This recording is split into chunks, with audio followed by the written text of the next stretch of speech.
नाजरीन गिरामी, पेंटागन में सफ़े मातम बिछ चुका है। चीन और रूस बाकायदा मैदान जंग में उतर आए हैं। अमेरिका की $300 मिलियन की आंख ईरान ने हमेशा के लिए अंधी कर दी। जी हां नाजरीन, खला से जमीन तक अमेरिका के गिर्द घेरा तंग हो चुका है। चीनी सैटेलाइट्स और रूसी इंटेलिजेंस ने पांसा पलट दिया। ये ईरान अब अकेला नहीं, सुपर पावर्स का गुरूर खाक में मिल चुका है। सीज फायर नहीं, अब सिर्फ तबाही होगी। ईरान का अमेरिका को जमीन पर आने का खुला चैलेंज। क्या मशरक वुस्ता अमेरिकी ताकत का आखिरी कब्रिस्तान बनने वाला है? नाजरीन गिरामी, अमेरिकी मीडिया चीख उठा है कि अब यह सिर्फ ईरान की जंग नहीं रही। वॉशिंगटन पोस्ट और CNN का दावा है कि रूस और चीन बाकायदा इस मैदान जंग का हिस्सा बन चुके हैं। अमेरिका की आलमी चौतराहट को समुंदर और खला दोनों जगहों से लर्जा दिया गया है। 6 मार्च 2026 वो मनहूस दिन जब उर्दन के एयरबेस पर नस्ब अमेरिका की आंख यानी ANTPY-2 रेडार को ईरान ने मिट्टी का ढेर बना दिया। $300 मिलियन की यह machinery third missile defence system का दिल थी, जिसके बगैर अमेरिका अंधा हो चुका है। CNN की सैटेलाइट तस्वीर गवाह हैं कि वहां अब सिर्फ 13 फुट गहरा गड्ढा और जला हुआ मलबा बाकी है।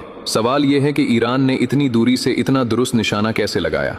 इस कामयाबी के पीछे असल हाथ चीन का है। चीन ने खला में 300 से जायद जिलिन-1 सैटेलाइट्स का जाल बिछाया हुआ है, जो 24 घंटे 4K क्वालिटी में अमेरिका की जासूसी कर रहे हैं। अमेरिकी बहरी जहाज कहां हैं? तैयारे कब उड़ते हैं? असलहा कब रीलोड होता है? चीन का यह सैटेलाइट नेटवर्क एक सेकंड का डेटा ईरान को दे रहा है। तारीख में पहली बार किसी अमेरिकी जंग को आसमान से इस तरह मॉनिटर किया जा रहा है कि अमेरिका का कोई भी कदम अब खुफिया नहीं रहा। सिर्फ चीन ही नहीं, रूस भी मैदान में है। 110 मिलिट्री सैटेलाइट्स के साथ रूस ईरान को रियल टाइम इंटेलिजेंस फराहम कर रहा है। और सुनिए, ईरान ने अब अमेरिकी GPS को लात मारकर चीन के बेडो नेविगेशन सिस्टम को अपना लिया है। इसका मतलब अमेरिका अब ईरानी मिसाइलों के सिग्नल जाम नहीं कर सकता। यही वजह है कि ईरान के ड्रोन्स और मिसाइल सीधे अमेरिकी अड्डों के सीने में पैवस्त हो रहे हैं। ईरानी वजीर खारजा अब्बास अरागची ने दुनिया को हैरान कर दिया है। हम सीज फायर नहीं मांग रहे, हम तुम्हारा इंतजार कर रहे हैं। ईरान ने अमेरिका को जमीन पर आने का चैलेंज दे दिया है। उधर अमेरिकी इत्तेहादी अरब ममालिक अपना पैसा अमेरिका से निकाल रहे हैं, क्योंकि उन्हें समझ आ गई है कि अमेरिका अब सिर्फ इजराइल को बचाने के लिए रह गया है।